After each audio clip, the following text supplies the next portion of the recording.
for the Culture Friday Lucky Lucky podcast. What's up, everybody?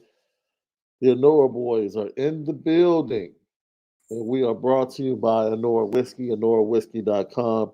It is that premium American whiskey, OnoraWhiskey.com. And if you drink, by all means, make sure you do so. Responsibly. We're going to hear from the defensive lineman in front of what is the scrimmage before the scrimmage tomorrow. Tomorrow, Notre Dame is going to have a full scrimmage. The media is not allowed. And then Marcus Freeman, along with both coordinators, will speak to the media on tomorrow. So this is where that Peacock content come in. If they covered the scrimmage, I'm just saying. This would be the perfect opportunity, right? The scrimmage before the scrimmage. I mean, it's storylines all time. Man, listen, we don't want to be the executives of Peacock already. It's too early. We're making them too much money. I'll just look at someone says,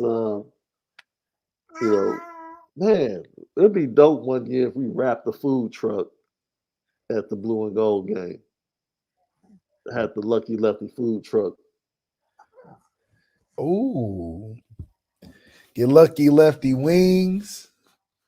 A Lucky Lefty beef sandwich or something. I mean, even you could even put some of your brisket on there. Hey, that's my specialty right there, baby. Brisket. Oh, they're gonna be like, "What is this?" They said the brand matches up. Yeah. I have a couple of questions for you. As always, Apple Podcast, Spotify. Subscribe to us on YouTube. Smash that like button. It definitely helps with our views. And then hit the notification bell. Anytime we go live or post a video, you'll know. You won't miss us. Apple Podcasts and Spotify via CFB Nation. Now, it's important that you understand moving forward, once we get into the fall, we will exclusively be available on CFB Nation.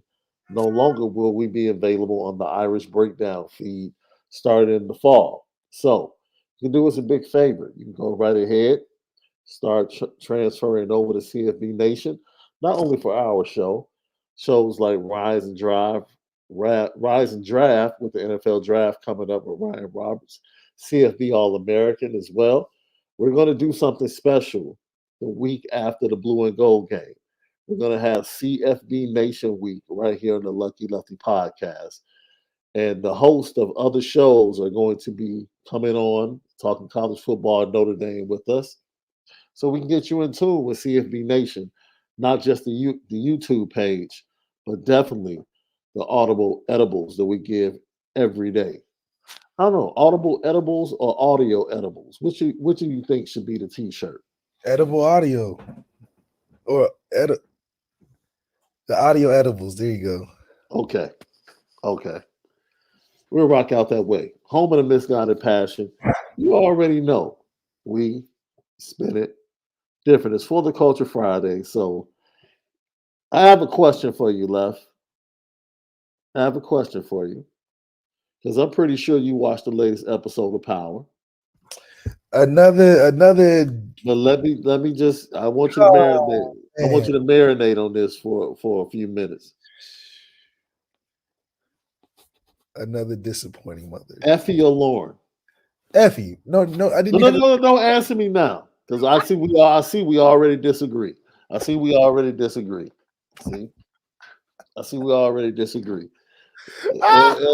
LL Nation, let us know. That's the LL question of the day. Effie or Lauren? We'll get to that in the second half of the show. So since it's Friday, we accept all comments, all questions. If you felt like we missed something from our practice report and our conversation about Al Washington and what he had to say yesterday, man, hit us up. We'll answer that. We'll talk about it. We had some interesting comments post-show yesterday, Left.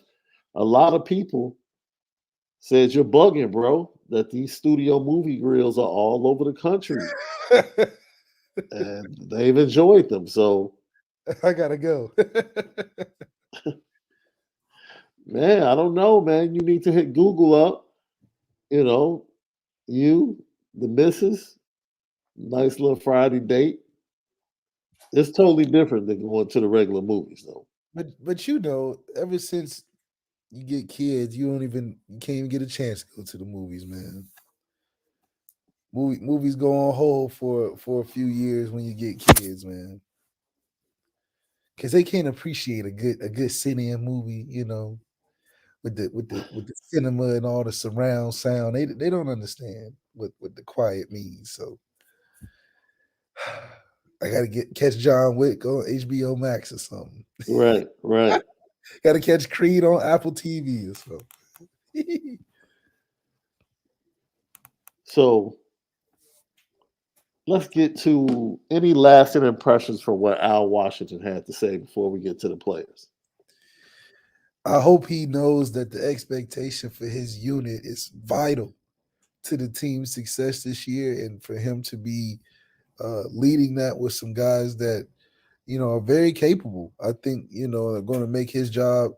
They're going to bring their half, and I hope he brings his half to really complete what we believe could be a better defensive line than last year. And we had the best sack leader of all time in Notre Dame history. So It is. I will say this. It was good to see Jalen Sneed back to practice yesterday. that's right. That was good. Luke Breeding has a question. What's going on with Collie? The power struggle of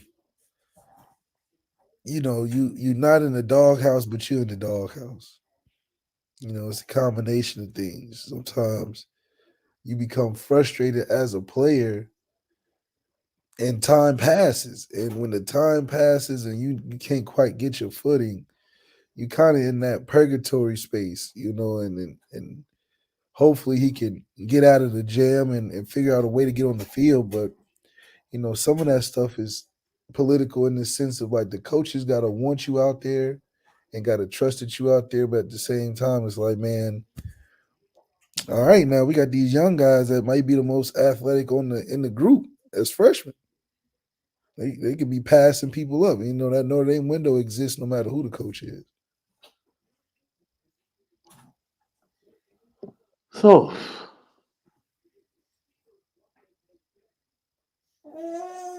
look, I'm not commenting on any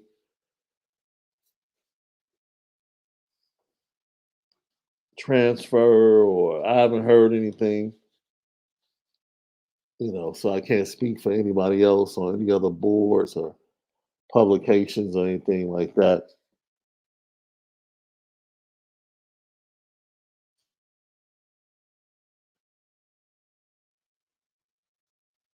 I will say this though.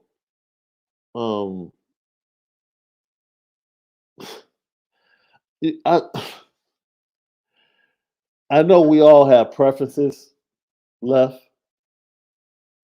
Like, people they just have preferences, even coaches, right?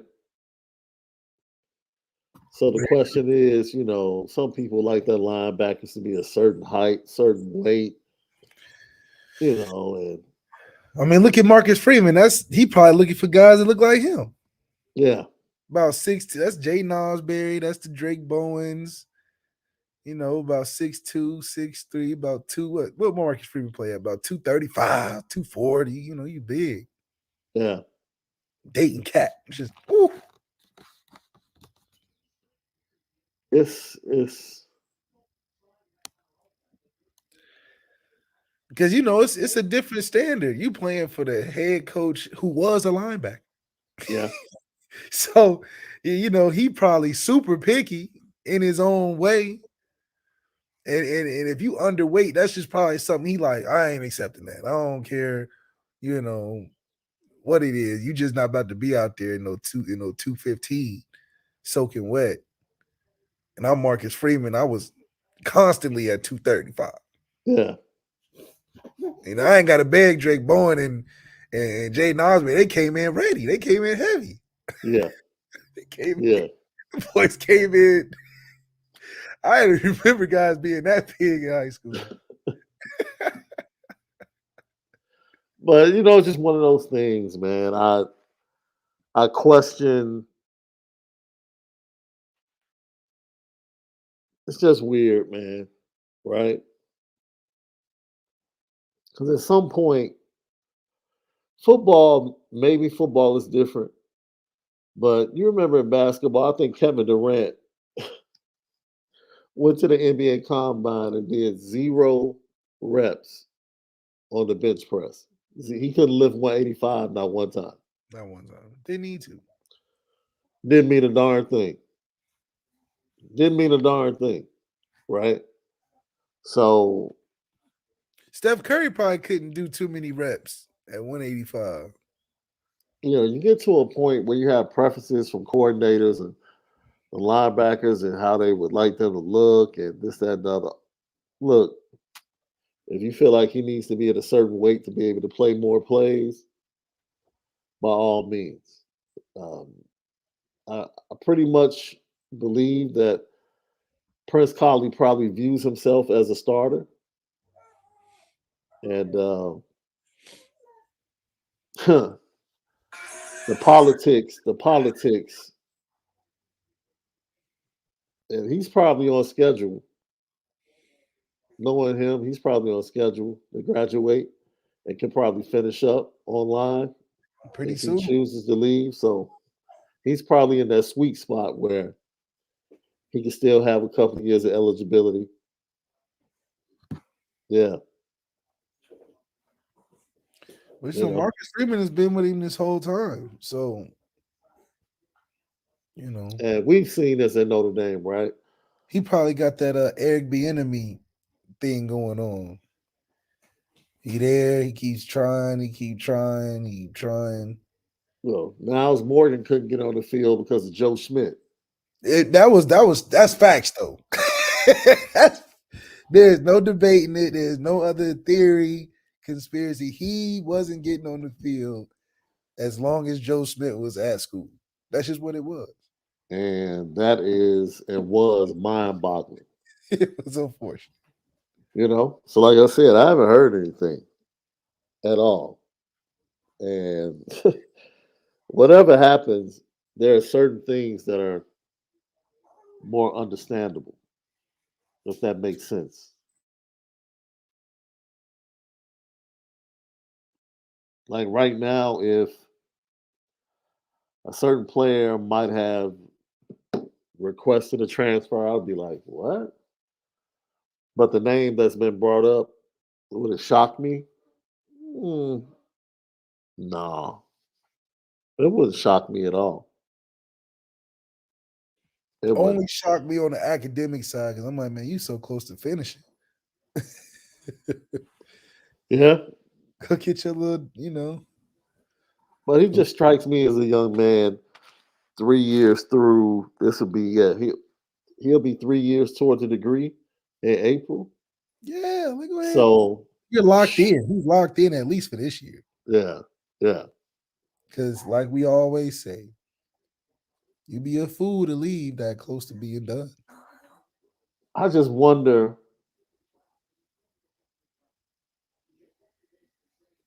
Vandy. You know what I mean? Man, let him go The play. the comfortability, a place he probably is going to start, former, defensive coordinator. Uh, you know, He ain't going unless there was a guarantee.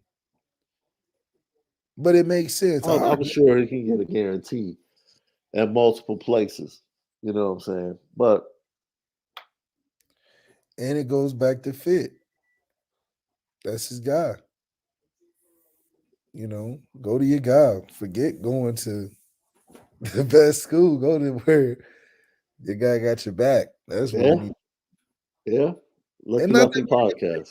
don't, not that Marcus Freeman don't. But Marcus Freeman he probably in the sense of like, this is a bigger picture for me. All the little in between stories, you gotta think bigger picture. I'm thinking future, long term, winning championships. You know, Dayton, Ohio. So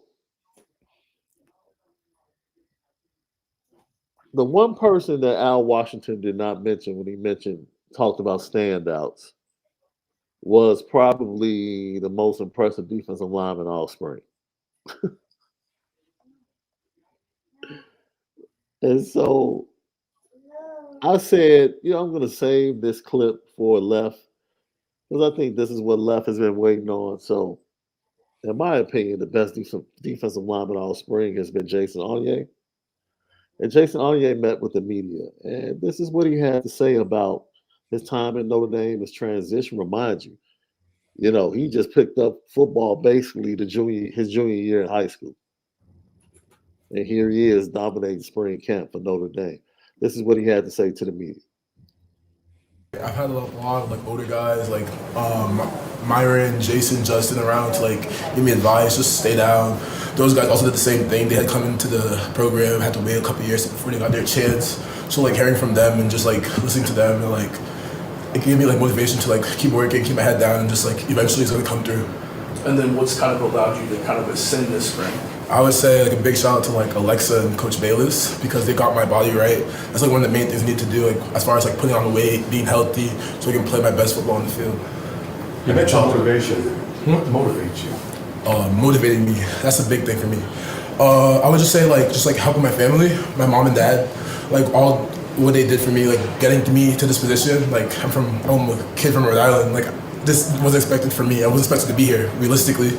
And the fact that like I have people back home, my dad, my mom, my sister supporting me, and like so that I can give them a better life, and like that's like one of my biggest motivators, to be honest. For people who are going to see you on the field this year, what can they expect from you? You're gonna expect a guy who's gonna like go out every single snap and like put on 100%, always working, always like grinding, trying to make the best, like making something out of nothing. That's like what I pride myself on, like not giving up. Like whether it's like the ball outside the gap, running to the ball, like all that stuff. That's like what our whole defense is like prides ourselves on. Just like being like causing chaos, making plays, being disruptive. So you can expect that from me and everyone else on the defense this year.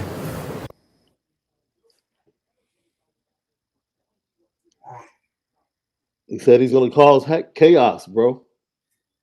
Not just him, but the rest of the defense. He kind of got a Fosky size head thing going on. That must be like the secret sauce because he definitely. The shape of the head is the secret sauce. A successful defensive line play at Notre Dame. It resembles a little bit of Fosky, but you're definitely excited. I didn't know he's from Rhode Island. That's interesting. I mean, that's just I couldn't even. What does Rhode Island high school football rank out of 50 states? So to be finding talent out there, I mean, that's pretty cool. So, I mean, when a kid like that, zero expectations. So it's like everything he's doing now is just like, wow, that's impressive. That's cool. I mean, it's nothing but good upside when you hear a kid from Rhode Island that's making plays. I mean, that's just. Is that the best player that's going to be on our team from Rhode Island? That's the secret to recruiting, So I don't have anything bad to say about it. I mean, I'm excited that, he's motivated. He seems bought in, and it's not just about what he can do, but what he can do that can contribute to players around him, causing chaos, flying around, making plays. That's been the theme of the defense. That's something that you've talked about with them providing a lot of pressure. And then with him just being a beast as of now, I mean, we got to probably change 47 to a more memorable number.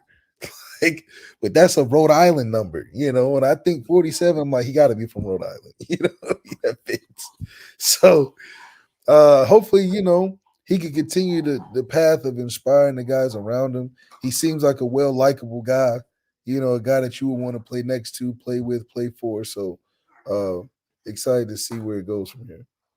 Man, it should be definitely exciting to see what this young man does tomorrow in the scrimmage, which the media won't be able to cover, but also the blue and gold game and going to fall camp. Rhode Island. I'm excited. Who like if you was a recruiter? Yeah. What's pulling you to Rhode Island? Because we went through the states like Alabama's coming from Alabama. Alabama not going up to Rhode Island for nothing. You know. Didn't we find Drew Pine in Rhode Island or something? No, Drew Pine is from Connecticut.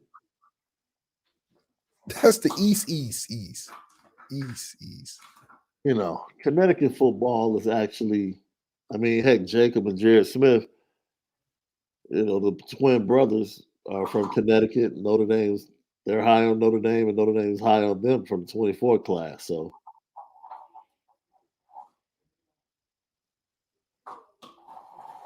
I mean, the state, Rhode Island is known for making silverware and jewelry, bro.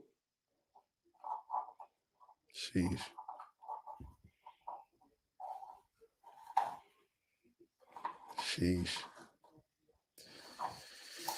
Well, I was just saying, where did Rhode Island high school football rank? Is it the top 10? I mean, you know. No, I was now top 10. Shout out to Tim B. He says, I thought I saw he is 290 pounds. He is lean. He is 290 pounds. That's pretty good. Because he looks like a Prince Shimbo type of impact player. Prince Shimbo. One of my favorite linebackers. Because he was just nasty, man. You know those guys that are like way stronger than what they look like? Yeah. That's what he looks like. And Shimbo was the same way. It was like, okay, he's playing in the trenches, but he's like the strongest in the trenches. Gotcha. You know what I mean? He's, you know, the smallest one of all. I mean, we had Niggs, Tuitt, Eshag. We had some big dudes. But Prince Shimbo was the strongest one.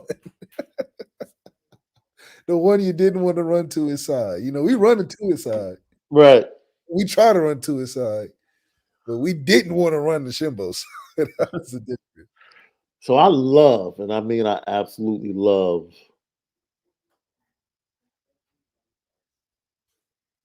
what this young man represents at Notre Dame. And you just talked about it. You know, Notre Dame, just as a school, represents like you don't know who you're in the classroom with, bro. Who's the heiress of this fortune? Who is the CEO son of this Fortune 500 company? Who is the next tech genius? Like, there's so many different people that you meet. And for him to be from the state of Rhode Island, to come in, to be one of Mike Elston's guys that you get in because you see something, because he has a long list of those guys. Mike Elston just taking guys that were smaller that played maybe a linebacker, and you get them into the system, put some weight on them, and they end up being very productive defensive linemen.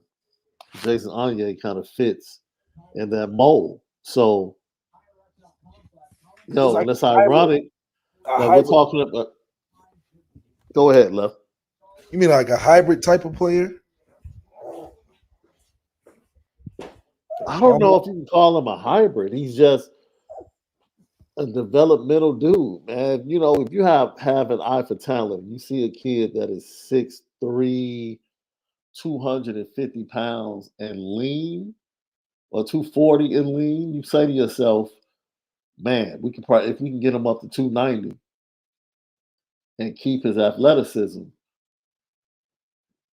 we might have something here. So Jason Onyé just strikes me as someone that knew he had to get stronger, someone that knew he had to get bigger. And he went through the process of doing that. That's why he shouted out the training staff.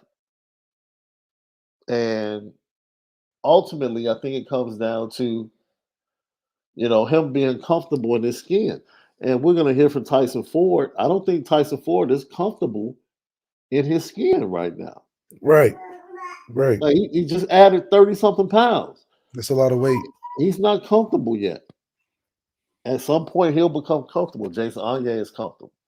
He's Maybe very that would comfortable. be like a Boubacar Toure route. How Yeah, Jason Kanye came about. Just yeah. love he was really, a tweener, but he had a lot of talent.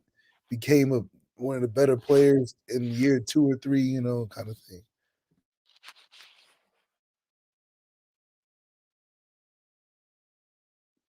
All right. Let's get one more in for the first half left. Let's hear from another one, Joshua Burnham, who has been heard about. I talked about him flashing last spring and last fall, and Joshua Burnham talked about his transition. This time last year, Joshua Burnham was playing linebacker. Think about that. He was playing linebacker and then eventually moved to defensive end. He talked about that transition.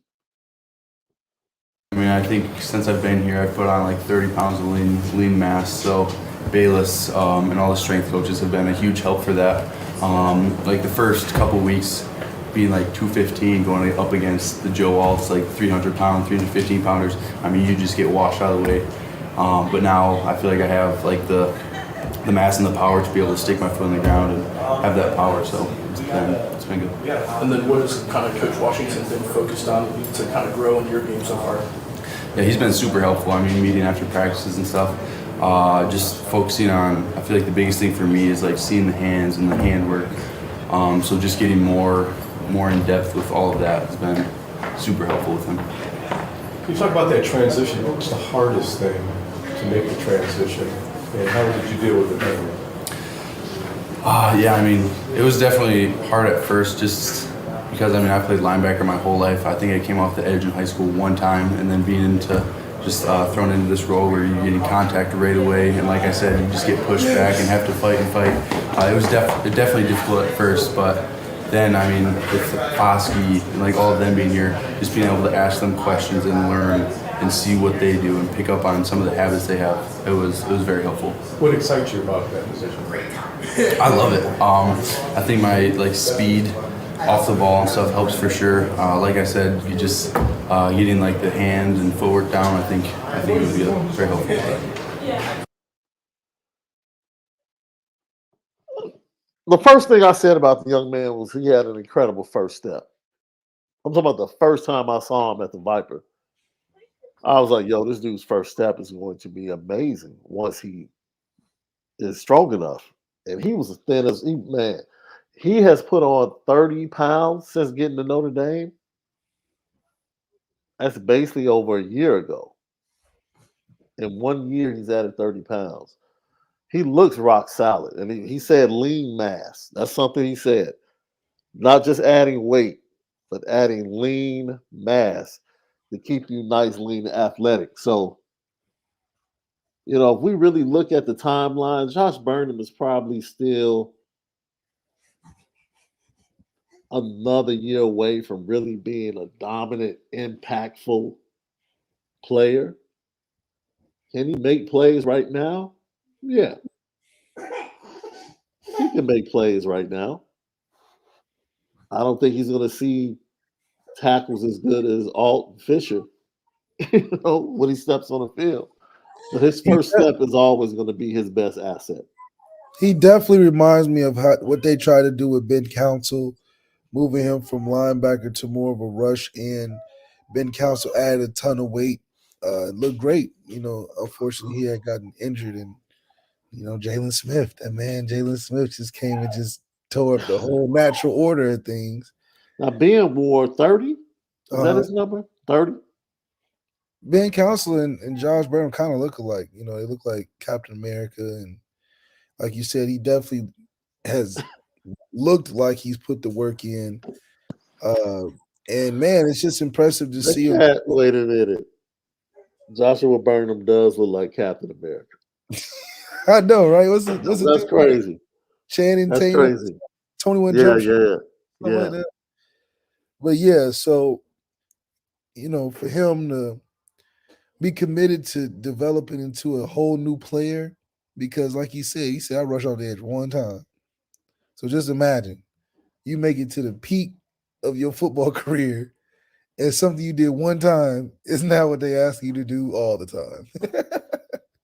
He's thrown in the whirlwind. Of course, he's not going to be as comfortable at first, but for a guy to to find his way and be encouraged that he can make the switch, just shows the commitment of the type of guys that Marcus Freeman recruits and how versatile and athletic these guys are as well. It's like, yeah, we may not be the 5 stars, but we can mold into different players.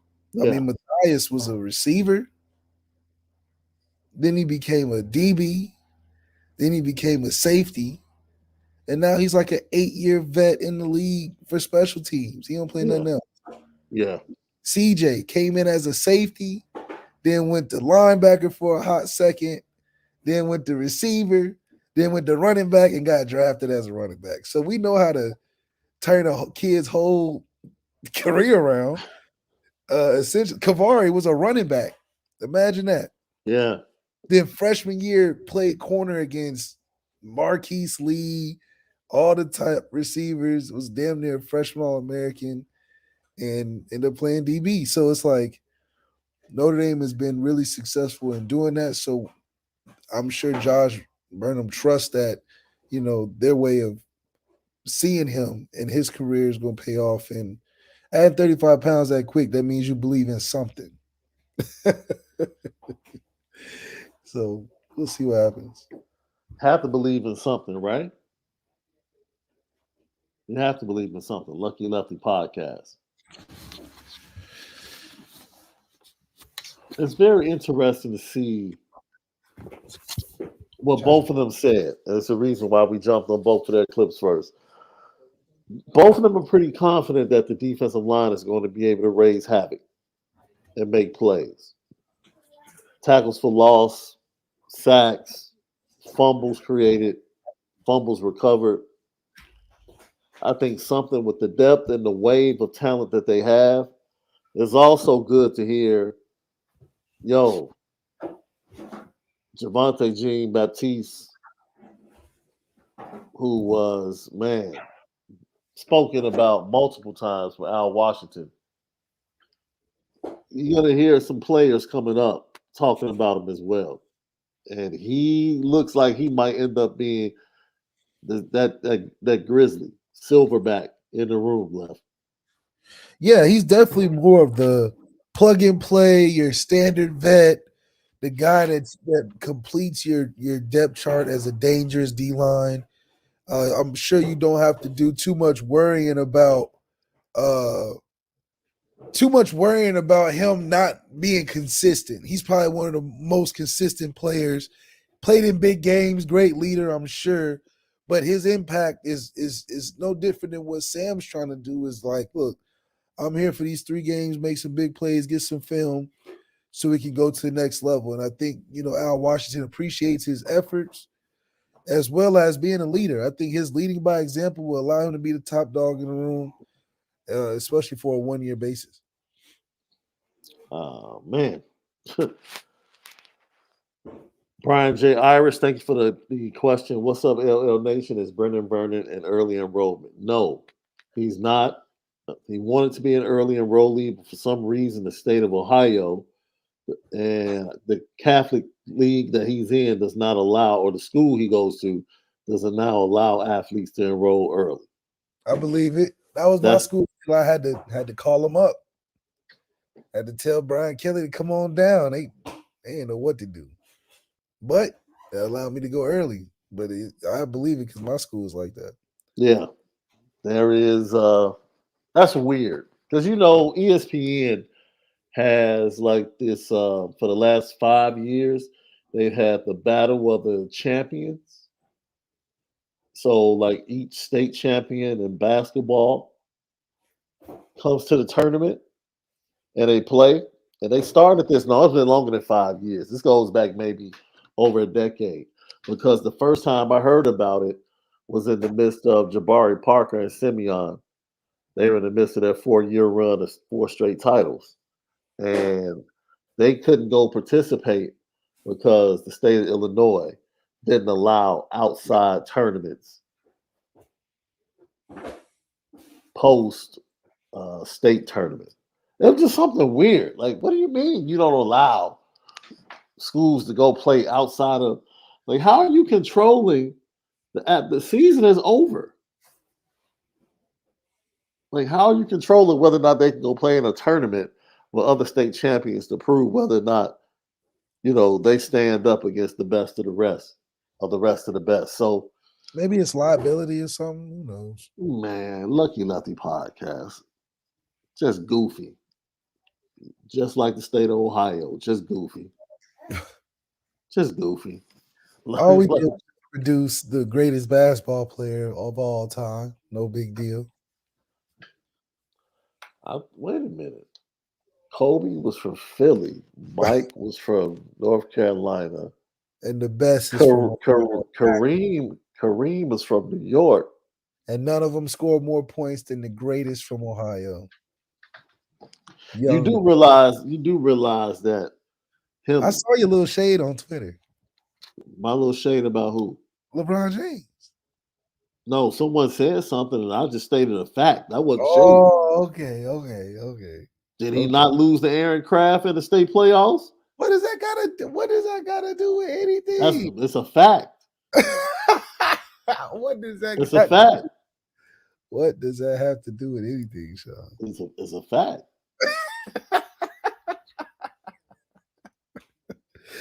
I just hope it doesn't diminish his greatness to you. That's all.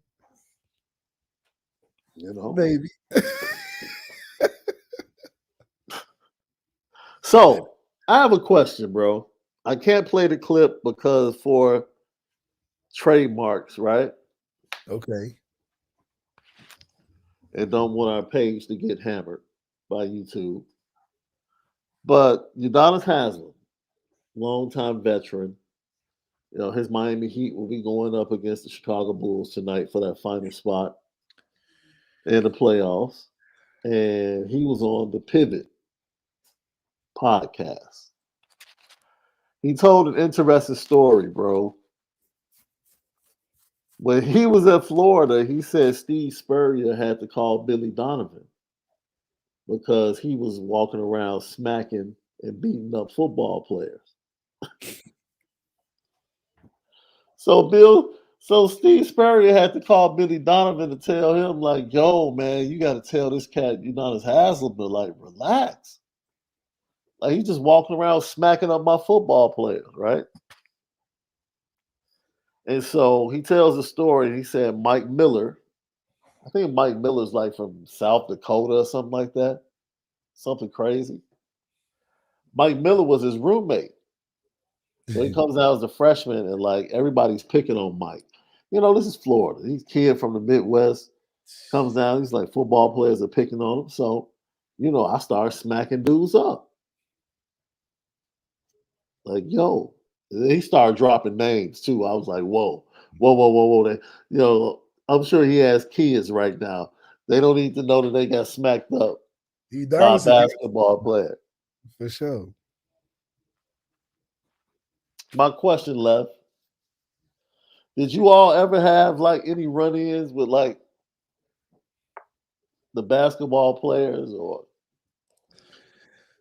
No, we was at Notre Dame. We were really cool with the basketball team. It's Notre Dame, so everybody friends. Florida, we was cool with them, but it's different at public universities a little bit, maybe because you just never see the other team for real. So, and then guys on the football team was in their own world. So it's not like those guys, you would think they would have regular lives. It was such an interesting dynamic. Like guys at Florida, you was like, oh, you're just here to play football, like, but outside of the field, you just out here. You might have a job or something. Be working at your local Arby's and just, it's just interesting. At Notre Dame, they Notre Dame kids, they football, they go to school, and that, but public school, they have so much more of a broader focus on things, and maybe it's just different. I don't know. But we never really, like, I've only seen maybe the other sports teams when you all do like the physicals and check-ins for all the sports teams. That was about it. Other than that, it's so crazy though. when Udonis Haslam is telling the story, I'm like, I believe him. Oh yeah, because what does Udonis have to lie about? I'm like, I believe it, right? See, I wouldn't believe it if it was Steven Jackson, but I What man? What do you have against Steven Jackson? Steven Jackson, man, he for the media. He go to old block, 40 years old, gang banging still. Like, I don't believe that. Man, But Udonis say something, yeah, you probably did that, OG. give me the during your time there. Give me the basketball player that would have been more likely to smack people around. I'm trying to think. Would it be somebody like Luke Herring Goldie?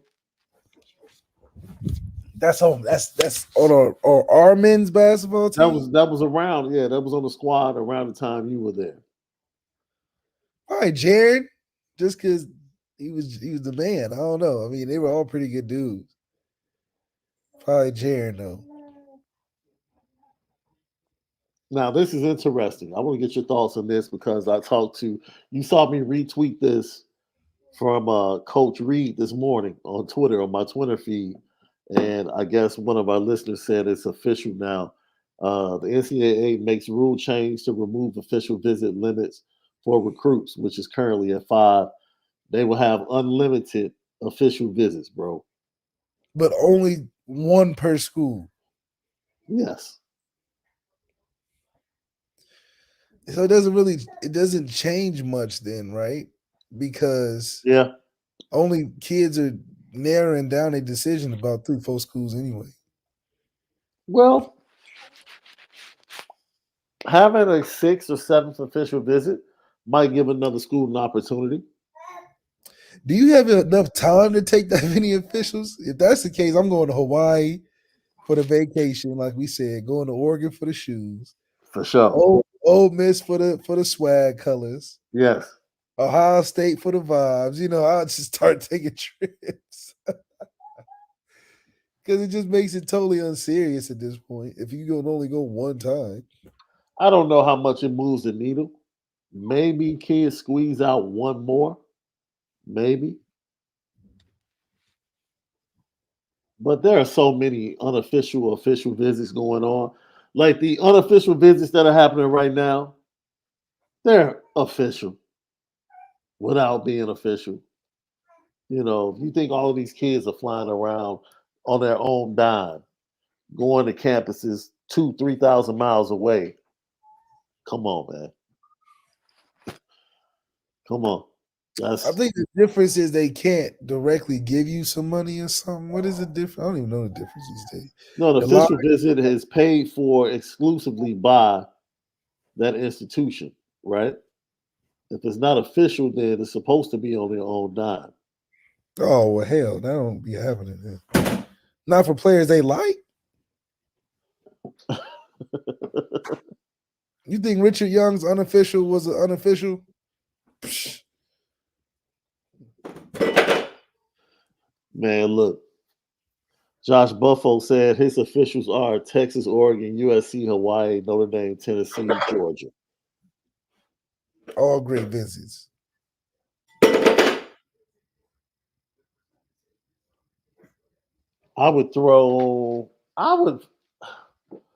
I've seen Doak Campbell Stadium, so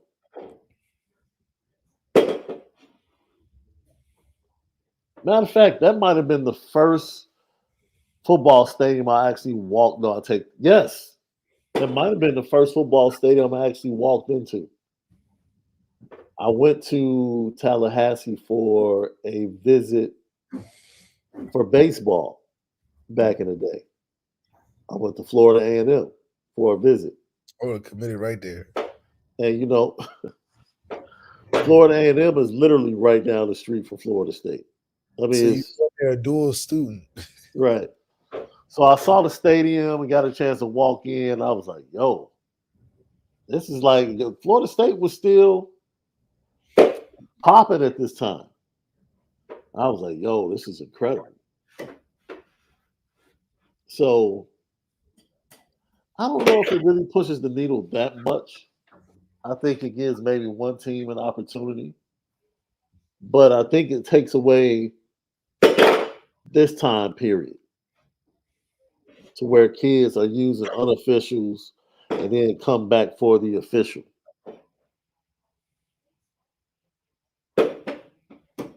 Some kids, like if you're ready to make a decision before your senior season, why are you taking an unofficial in the spring when you can just take the official in the spring or summer and just be done? Because you're making a decision before the season. You're making if your decision is coming before the season starts, it makes no sense to hold on to your official visit because you're not coming back during the school year.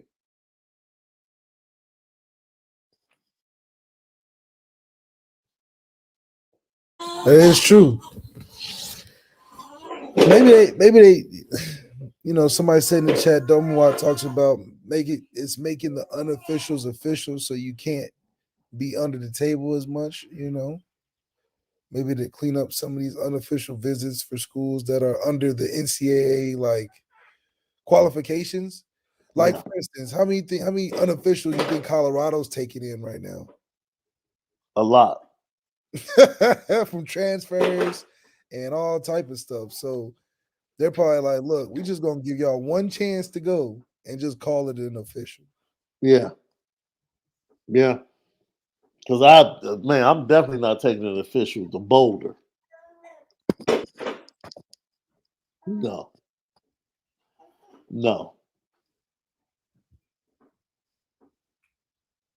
All right, let's go ahead and get the argument over with before we listen to Jordan Botello and his man. Jordan Botello and what he said to the media had me fired up, Left.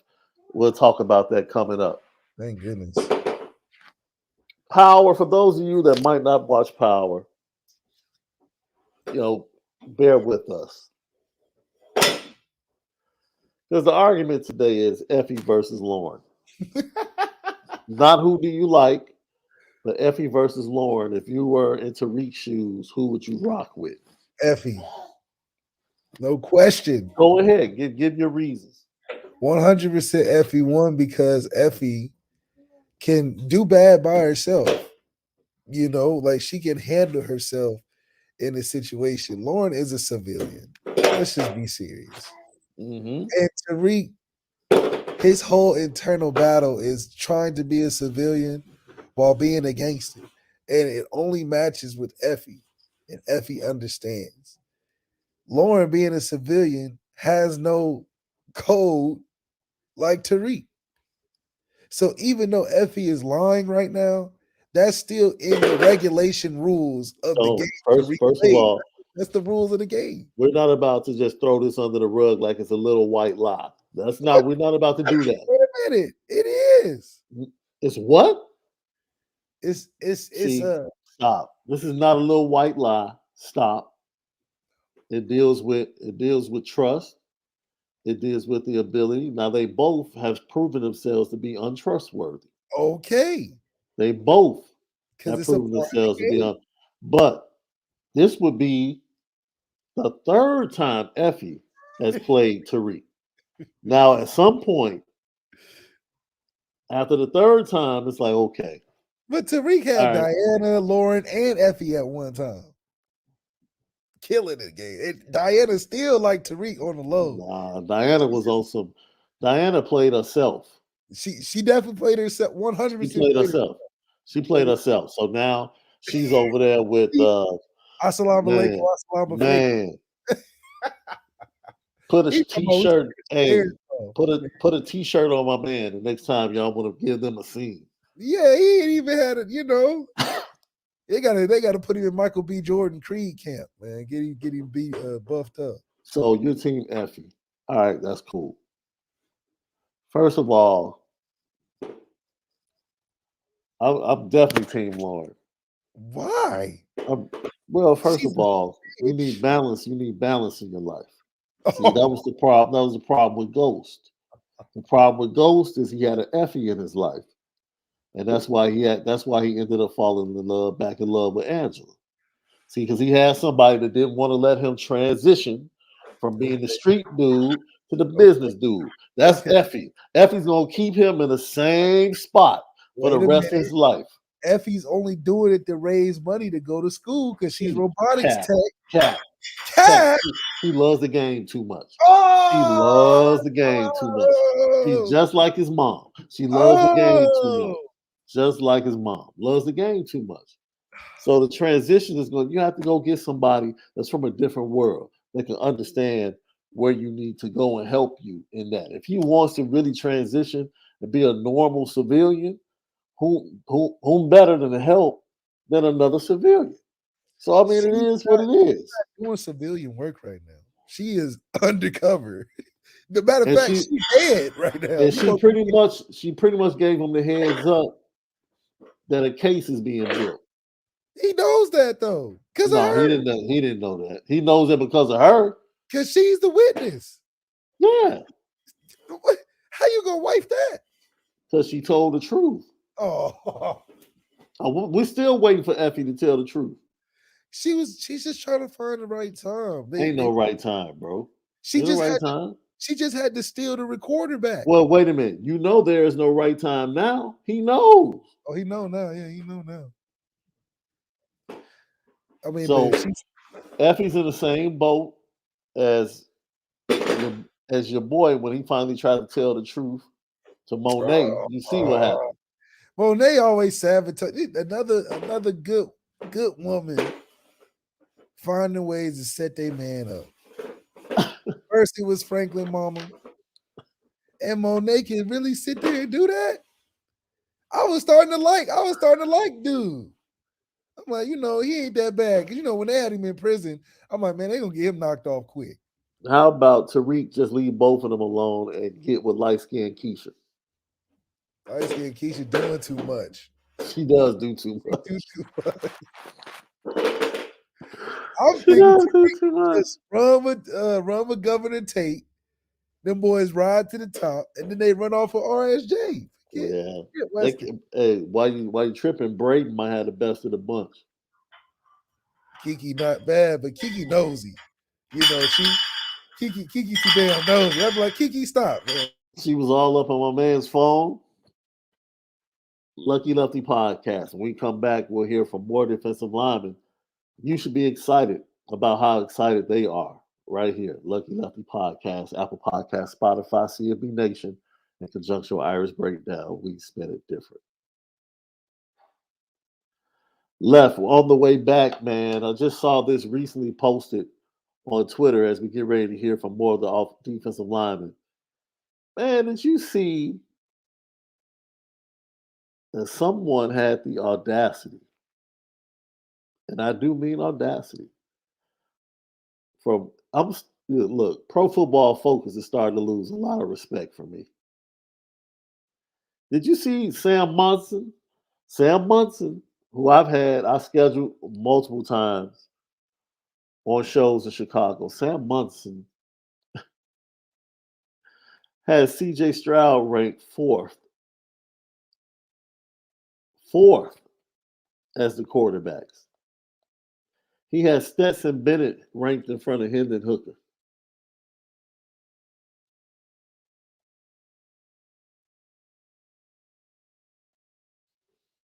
Look, man. This quarterback thing, along with, people are saying that, look, I saw a draft the other day, a mock draft Where's Will that Levis at on that list? Number 2. Oh, this is racist. Number 2. This is a race thing. Clearly, this is not objective. This is not an objective list. It can't be. It can't be. Like, I just like, okay, I can say not one or two, okay, but really, you think there are 3 better quarterbacks than CJ Stroud? The guy that threw, oh my goodness. This is a race thing. I don't know if it's a race thing, bro, but come on. I think, bro, Stetson Bennett at 6 in front of Hendon Hooker is more egregious to me That's more, dude. Come on, man. This is crazy.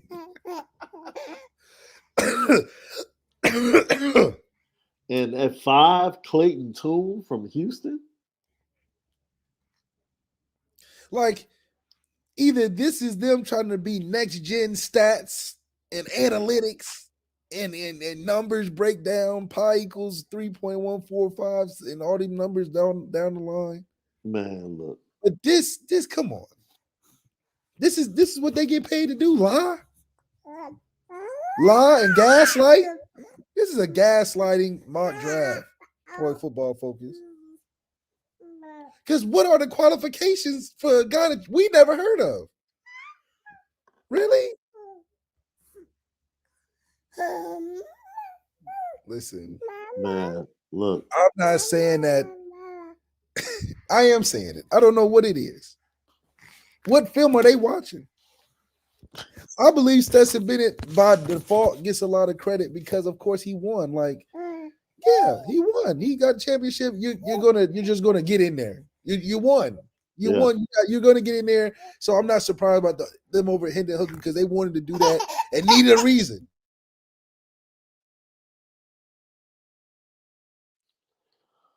It's tough, man. I just thought I would bring that up right before we went to more defensive That's line. why Lamar's not getting paid $230 million. Apple Podcast, Spotify, CFB Nation, lock in with us. We are Audible Edible each and every day. YouTube channel. Smash the like button. Go ahead. Hit that right now. It's a thumb at the bottom of this video screen. Just go ahead and hit it. We appreciate you. Leave your comments.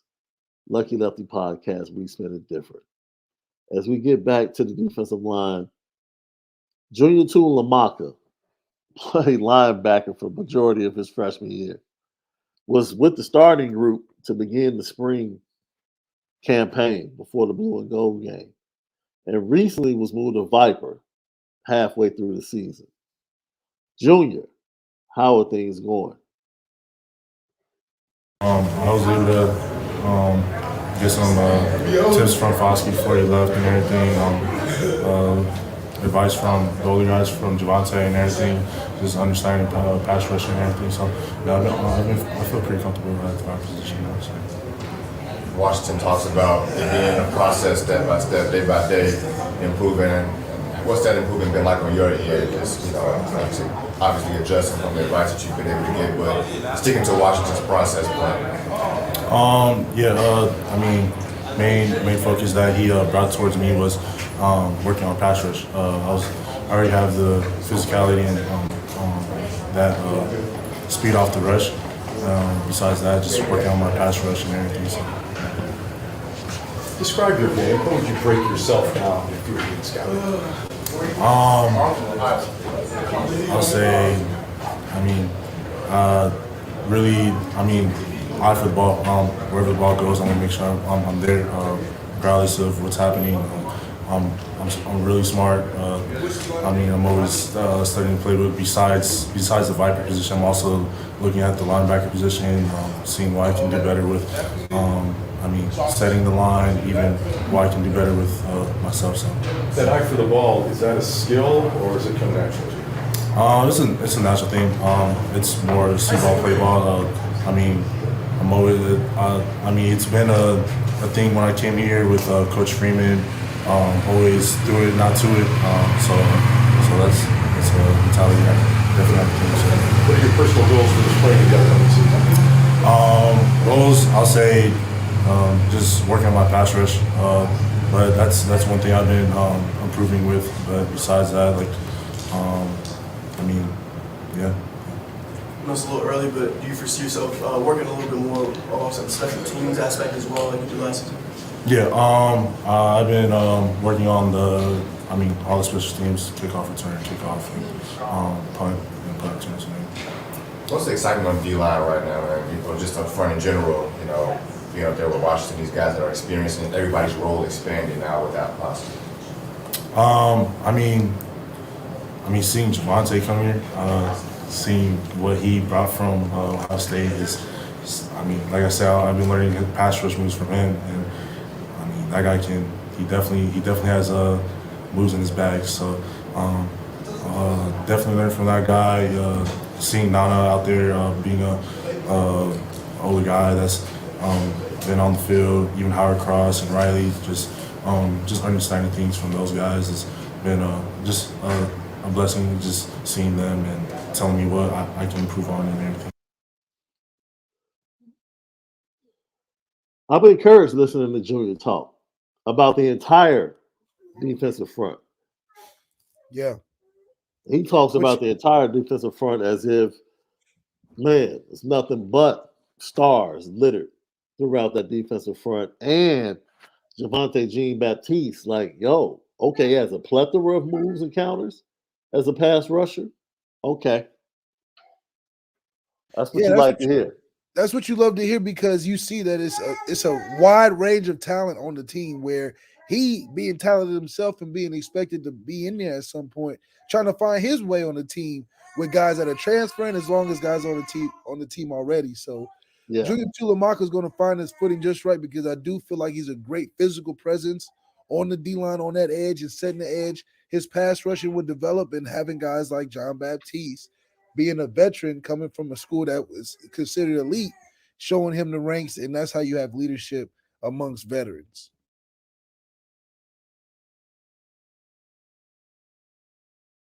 When you have players like Tyson Ford, Joshua Burnham, and Junior Tulamaka that came to Notre Dame were recruited at different positions, were forced to add weight and forced to switch positions, how much of a setback did they really bring or give to their development?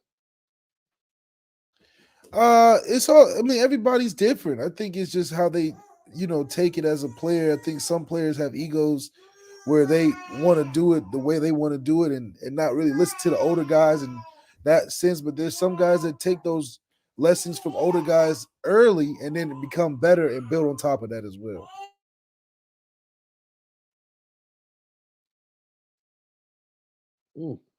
All right.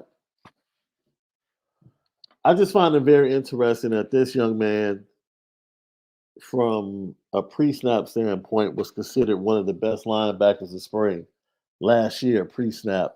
And now he's on the edge of the line.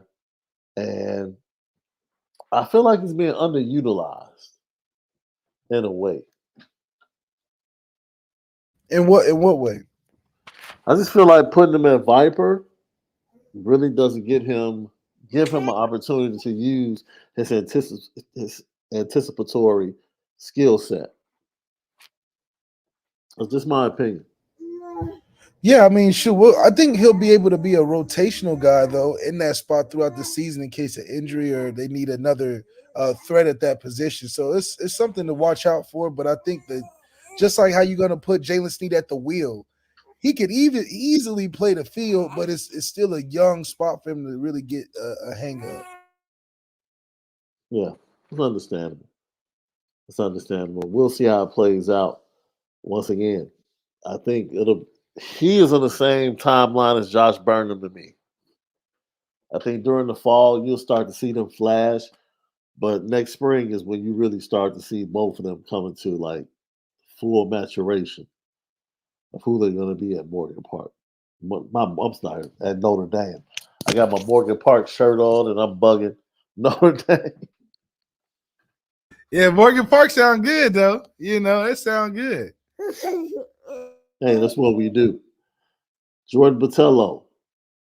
Yo, you talk about a young man that's had issues being a leader and has been questioned a lot, but he's persevered. He's gotten back to this point, and a lot is expected by him or expected of him this year.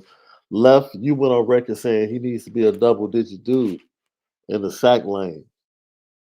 Well, that double digit spoke with Malik on yesterday. A big responsibility. Try to lead by example. And I guess when I show everybody like how I play, they kind of see that I'm a leader and I lead by example. Can you talk about how you're playing right now, leading by example? I feel like I'm doing a better job at playing under control, and I feel that the coaches are seeing that, And yes. Coach Washington mentioned that you're stout against the run. I guess what does it take to kind of beat that player against the run? I feel like I gained a little bit of weight, so it's a little easier for me to go against the tackles. And just Coach Walsh is a great coach. We've been learning about technique, and I feel like my technique has really improved. And then pass rush wise, I guess where you kind of want to go from here with that game? I feel like there's a lot of room for improvement on my pass rush. I really just want to just learn a whole bunch of moves, counters, and just be an elite pass rusher one day. Okay. What does the ceiling look like for this front seven? Obviously, some key guys moving on from last year's year, but obviously a lot of talent still in that. I feel like the ceiling is really high. We have a lot of good players. We have a lot of depth. I feel like we have a lot of great players, and I feel like during the season you'll be able to see that. That's Jordan Botello. He said, look, we got a lot of great players on this defensive line, and I think you're going to be able to see evidence of that throughout the season.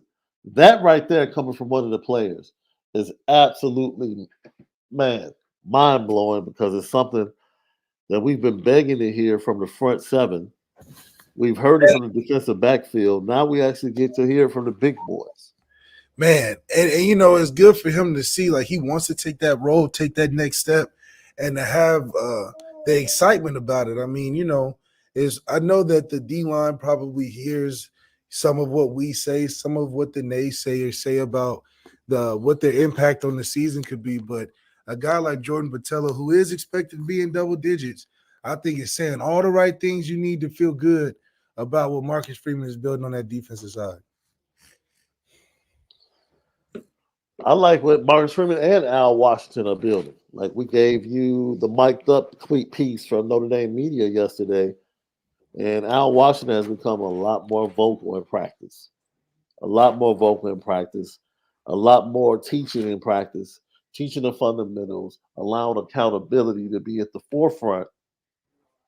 And hopefully all of these guys can grab a hold to it and start developing at the rate that they're supposed to. But it should be very interesting, especially with his work in recruiting in 2024 and seeing how that goes. Yeah, I mean, the recruiting is going to be stand the test of time for the progress in which Marcus Freeman has made strides in this program. So I think it's just one drop in the bucket for him to be able to keep up the recruiting and have successful seasons year in and year out. But it's going to take this season in particular to win to continue to 25-26 and guys like Deuce Wright to keep showing up and staying in the middle of the field for us.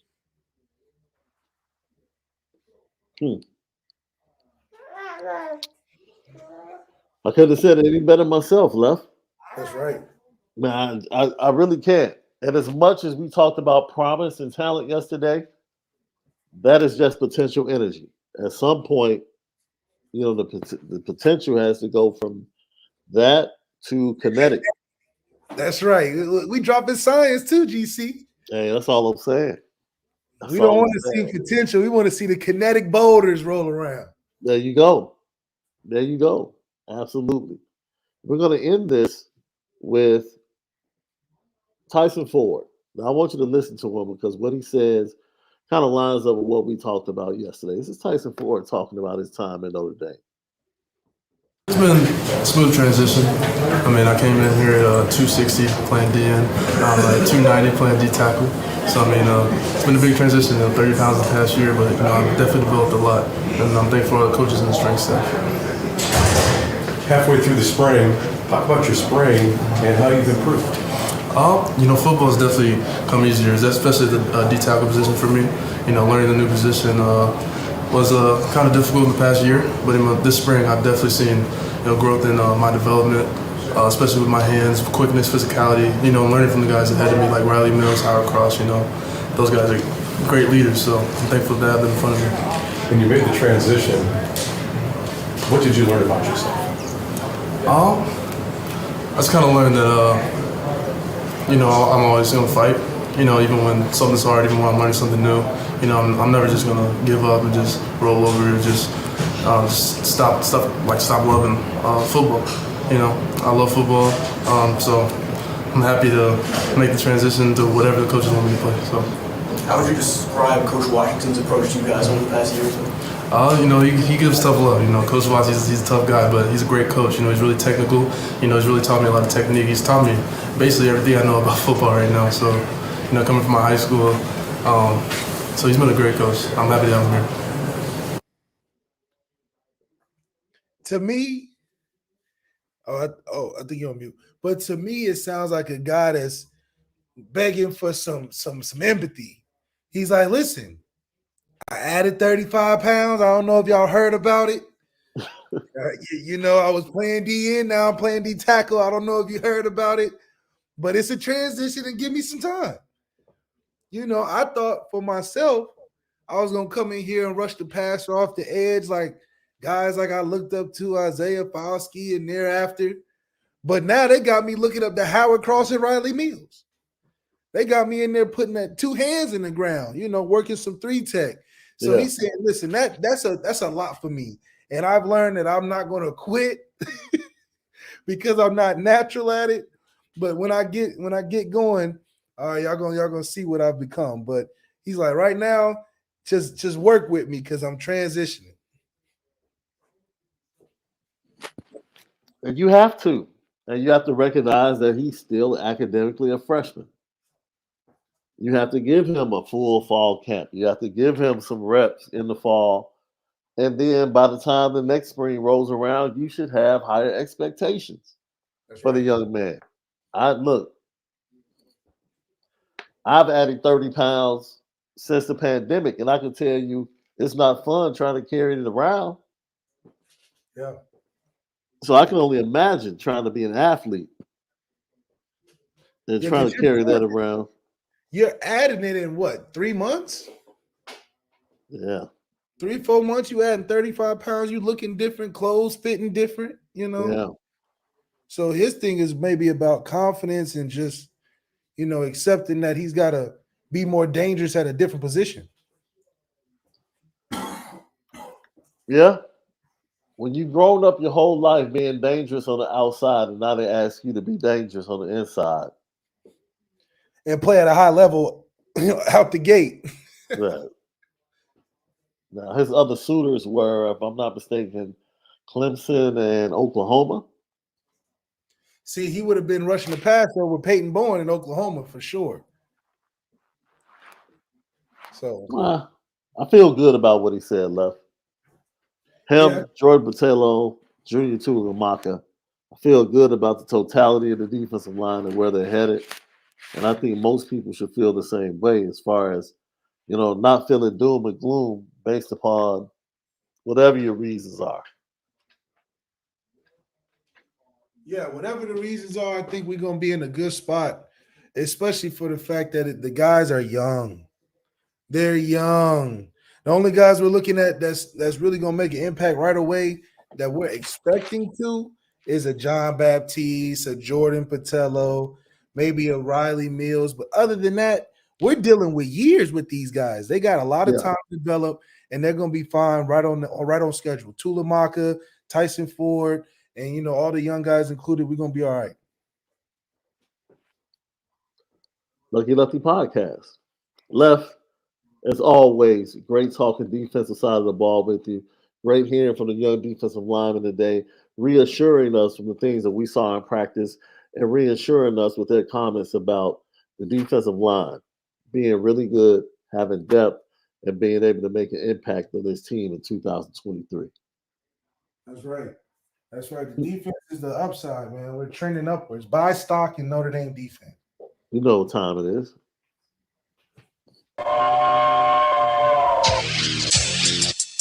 Petticoat.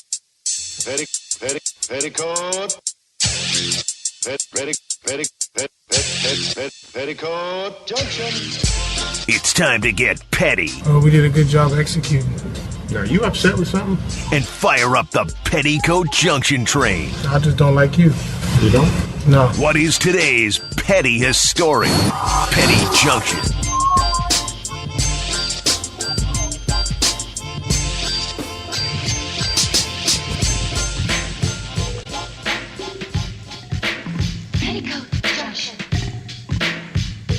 Petty Junction, Petty Story of the Day brought to you by Onora Whiskey and NoraWhiskey.com. That premium American whiskey and NoraWhiskey.com. The young lady, I forget her name, that posted the video of her walking into a hotel and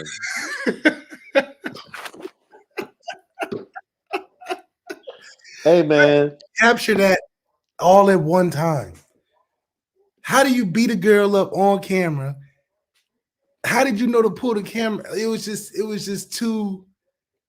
Everything worked out perfect. That was crazy. I mean, allowing somebody to be deprived of their vision, it works.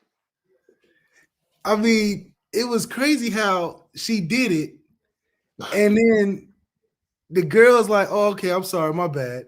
What do you mean? You just can't spit on nobody like that, and then talk about all right. What do you mean, all right? Okay, in a fetal position, like yeah, that's not you about 30 seconds ago, man. Just the blatantness. It's like you blatantly thought what you thought was gonna happen. Like I don't understand. And so, shout out to the girl for handling it with one hand. I ain't never seen a whooping, a recording, and us talking all at one with one hand on TikTok. That's different. Lucky Lefty podcast. Anybody else before we get Mike out of here? Williams on the petty train. Lord Jesus, Mikey, come on, man. Talking about kids ruining their career, man. They said he bought a $1.2 million house. Wow, in high school? NIL money going that crazy? You do something that stupid? Man, listen, these kids hate money these days, and I hope our young generation don't do the same. But good grief, Mikey.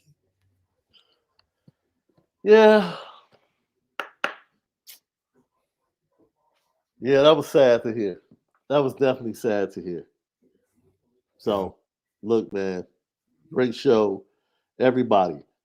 Looking at the chat and my text messages, I can confirm that the mailbag for IB is not going to be on today. I was actually supposed to be hosting with B. Drisk, co-hosting with him, but now we're going to do it. We're going to do it tomorrow. Tomorrow at 1. It's going to be the mailbag. So tap in with us as always. YouTube channel, subscribe, share, hit the like button. Apple Podcast, Spotify, CFB Nation. CFB Nation is where you get all of our great content. The audio edible each and every day right here. Lucky Lefty Podcast. We spin it different. Left. Yep. State of the Union tomorrow, man, after the scrimmage. We got a lot to talk about Monday, bro. A lot to talk about leading up to that game, that's for sure. Man, Lucky Lefty Podcast. We'll give you more information on our live show on Monday and some other things. And we might be hosting a little something after it's all said and done. We'll let you know that Monday right here on the Lucky Lefty Podcast. For my boy Left, I'm Shaun Davis. We bid you adieu. Have a great weekend, but most of all, make sure that you spend it different.